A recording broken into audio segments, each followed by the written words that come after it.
नाज़रीन, सबसे अहम खबर अभी तक की ये है कि जो खान साहब हैं चेयरमैन पीटीआई जो थे, वो अब पार्टी चेयरमैनशिप से दस्तबरदार हो रहे हैं और कोई दूसरा रुकन जो है वो उनकी जगह इंट्रा पार्टी इलेक्शन लड़ेगा। धड़ाधड़ कोई कह रहा है शेर अफजल मरवत बन रहा है, कोई कह रहा है जी बैरिस्टर अली गौहर बन रहा है, और कुछ इसमें ऐसे स्टेक होल्डर्स हैं जो अभी तक सामने तो नहीं आए हैं, लेकिन एक स्टेक होल्डर है शुएब शाहीन साहब।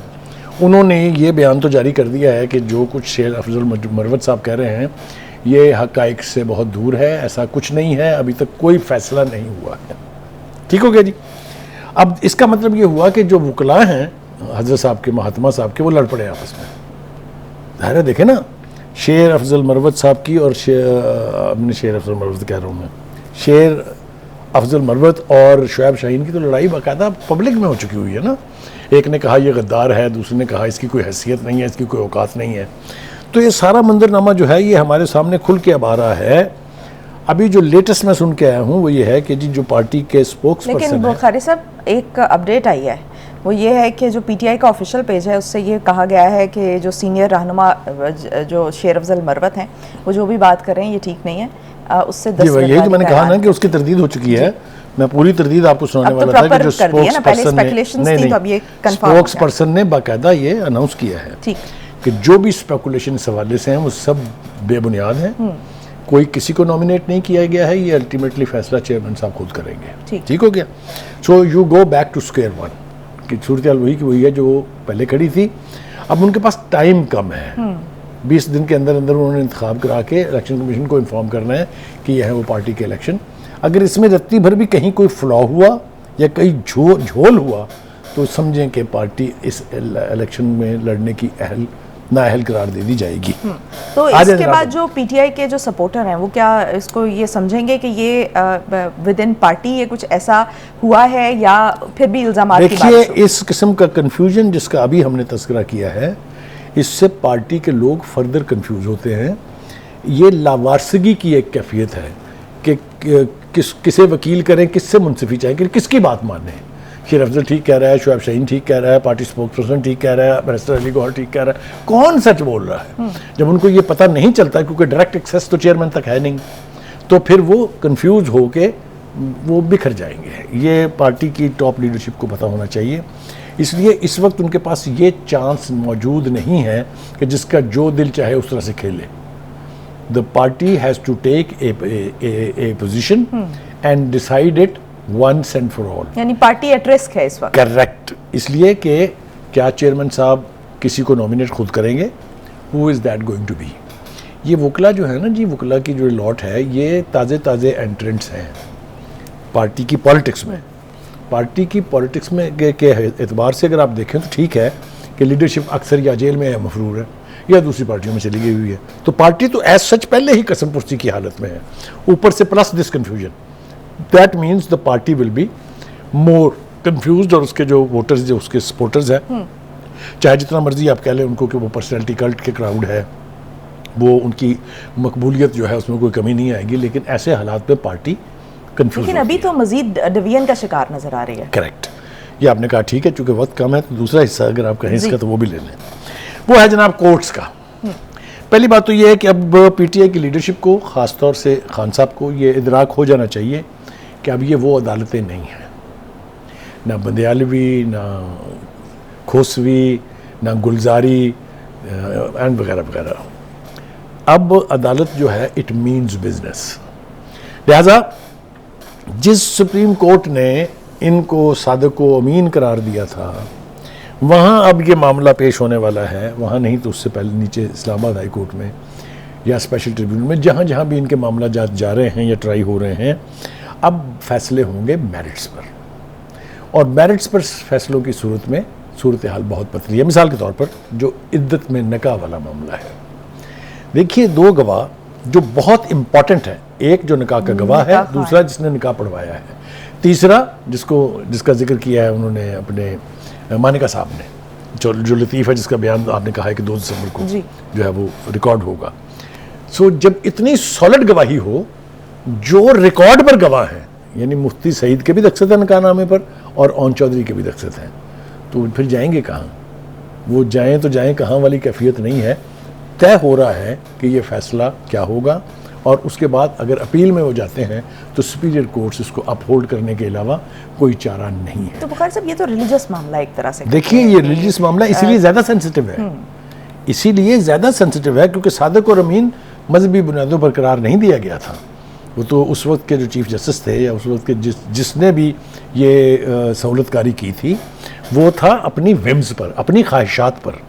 ये एक केस है जिसका मज़हब से गहरा ताल्लुक़ है। इस्लाम में शादी का इंस्टीट्यूशन जो है वो बहुत स्ट्रॉन्ग है, उसके इफ्स एंड बट्स बहुत ज़्यादा है।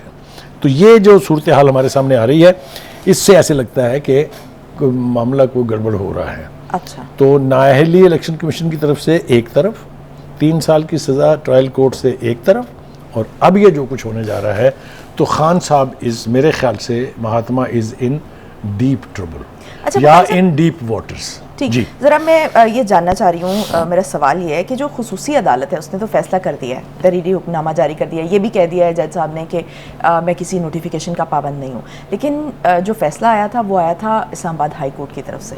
तो क्या जो खुसूसी अदालतें हैं, हमारे नाजरीन को ज़रा ये बता दें कि क्या खुसूसी अदालत के पास ये पावर होती है कि वो इस्लामाबाद हाई कोर्ट की का जो फैसला है उसको निगेट करते हैं? बिल्कुल सही सवाल है, आपने सही पूछा है, और मेरे ख्याल से जो लोग इस सवाल का जवाब जानना चाहते हैं वो भी ठीक है। अदालत ने आज ये कहा है कि मुझे सिक्योरिटी एजेंसीज़ ने रिपोर्ट्स दी हैं कि महात्मा साहब को बाहर ले जाने का बहुत बड़ा रिस्क है, और उन्होंने 7 मिसालें कोट की हैं कि पहले जब जुडिशल कॉम्प्लेक्स में गए थे तो क्या हुल्लड़बाजी, क्या तूफ़ान बदतमीज़ी मचा था, याद है ना आपको। तो उन्होंने कहा मैंने इस पर रिलाई करके ये फैसला किया है कि हम इस्लामाबाद हाई कोर्ट के फैसले को मानते हैं कि ये जो ओपन ट्रायल होना चाहिए, यानी निगेट नहीं किया गया। ओपन ट्रायल का क्या मतलब है?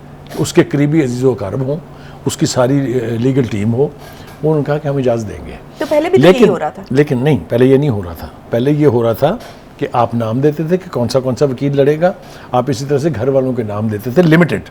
ठीक है। दूसरी बात यह है कि ओपन ट्रायल इन जेल का ये मतलब हरगिज़ नहीं है कि वहाँ जलसा आम की इजाज़त हो गई है, क्योंकि आपको पता है जेल में आपने अगर किसी कैदी से मिलना है तो उसका एक प्रोसीजर है। आप कोर्ट से पहले इजाज़त लेते हैं, फिर उसकी रोपकार बन के जाती है, फिर जेल सुपरडेंट उसको ओके करता है, तब कहीं मुलाकात होती है। पूरा एक लंबा प्रोसेस। तो एक लंबा प्रोसेस है। तो कहने का मतलब ये है, और टू सम इट अप, कि दायरा जो है खुद अपने आमाल की वजह से खान साहब के गिर्द तंग हो रहा है। इसमें आप किसी को कोई एडवांटेज नहीं दे सकते, क्रेडिट नहीं दे सकते, ना ये नून लीग ने किया है, ना ये पीपल्स पार्टी ने किया है। तो क्या खान साहब ये मानने को तैयार हैं कि एक टाइम पे जो गड़ा उन्होंने किसी के लिए खोदा था आज उसी में गिर रहे हैं? देखिए वो ज़िद्दी आदमी है, शायद वो अपने मुंह से ये माने तो ना, लेकिन उनके इर्द गिर्द के लोग और ख़ुद अपने दिल में वो यकीनी तौर पर, और बाज़ हल्कों की तरफ से कहा भी गया है, मुकाफ़ात अमल की जब बात होती है तो उसका यही मतलब होता है ना कि जो गड़ा आप किसी के लिए खोद रहे हैं उसमें खुद गिरना है। तो कोई दूसरा तो पता नहीं उसमें गिरा है कि नहीं गिरा है, गिर के निकल आया है। आपका गड़ा ज़रा थोड़ा डीपर है, वहाँ से निकलना मुश्किल होगा। तो क्या आपको लगता है कि उन्होंने कोई सबक सीखा होगा इस सारे मामले से? नहीं, वो सबक से ज़िद्दी आदमी कब सबक सीखता है? उन्होंने बिल्कुल कोई सबक नहीं सीखा है। उनकी तनाहत और उनकी जो यानी एरोगेंस है वो उसी तरह है। क्या आपने देखा नहीं कि तफ्तीशी टीम ने क्या कहा है जो जेल में जाके उनसे तफ्तीश करने गई थी?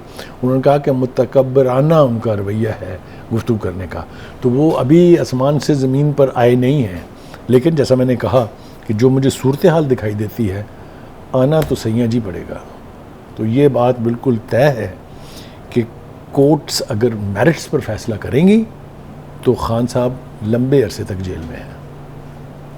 ठीक, तो ये मामला जो है वो आपको किस तरफ जाता हुआ दिखाई दे रहा है? असल में कौन सा केस ऐसा है कि जो इनके लिए, क्योंकि इस वक्त तो बहुत सारे केसेस हैं, अभी ये 2 केसेस का तो अभी आज ही हमने जिक्र किया, आपको क्या लगता है कि इन 2 के अगर लें तो साइफर केस का तो कहा जा रहा है, तो ये जो दूसरा केस है ये किस हद तक खान साहब के लिए खतरनाक साबित हो? उनके गिर्द कोई 4, 5, 6 ऐसे केसेस हैं जिसमें से आसानी से ओहदा बरा होते दिखाई नहीं देते मुझे। वो सबसे पहले फॉरेन फंडिंग, आपने देखा अदालत की ऑब्जर्वेशन क्या थी।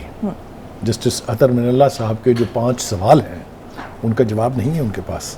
उनका जवाब उनके वकील के पास नहीं था, तो उनके पास क्या होगा? वकील तो जवाबात घड़ के जाते हैं ना, लेके जाते हैं देख के किताबों को बना के। उन्होंने भी कोई जवाब नहीं दिया था, इनके पास भी कोई। वो सवाल बड़े खौफनाक हैं, तो वो केस भी बहुत खौफनाक है।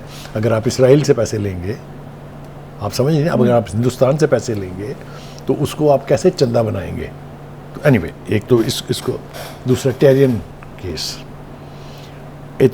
यानी इस्लामी एतबार से वो बहुत संगीन तो केस ये जो टेरियन वाला केस है, ये तो 2018 में भी इनके गले का तौक बनते बनते रह गया है। करेक्ट, यही था हाल फॉरेन फंडिंग का भी, उसको भी 8 साल हो गए। लेकिन उस वक्त की सियासी पार्टियों ने इसको उठाया नहीं था, लेकिन अब इसको देखें उठाया जा उस रहा है वक्त इस तक मामले ये नॉर्म्स थे कि लोग ज़ाती ज़िंदगी में दखल नहीं देते थे। मुझे अच्छी तरह से याद है, मैंने प्रोग्राम में ये कहा था, जब इन्होंने दूल्हा बना के कतरी शहजादे को मरियम नवाज़ के साथ बिठाया था, तो मैं हलफन कह रहा हूँ, मैंने वार्निंग दी थी कि अब ये बात आपके घरों तक जाएगी, और वो गई। ठीक है, उस वक्त तक किसी ने कभी टेरियन का जिक्र भी नहीं किया था किसी ऑफिशियल लेवल के ऊपर। उसके बाद केस बना उनके ऊपर, और वो भी गलत। उसके बाद तोशाखाना केस नौयत के एतबार से वो भी संगीन है। उसके बाद 9th में, उससे पहले साइफर, अब ये निकाह, तो जो मैंने शुरू में कहा था जाएं तो जाएं कहाँ, किस किस से बचेंगे। और अब वहाँ पर सहूलतकारी वाली अदालतें नहीं हैं। ठीक जी ठीक है बुखारी साहब। नाज़रीन, एक ब्रेक लेंगे, छोटा सा ब्रेक से वापस आएंगे, और जो अफगानिस्तान वाले मामला चल रहे हैं, किस तरफ को जो है ये रुख इख्तियार करेंगे, क्या इसके क्या पहलू हैं, पाकिस्तान किन पॉइंट्स पर स्टैंड कर रहा है और अफगानिस्तान इस वक्त किन पॉइंट्स पर स्टैंड किए हुए है, इस पर बात करेंगे। Stay tuned.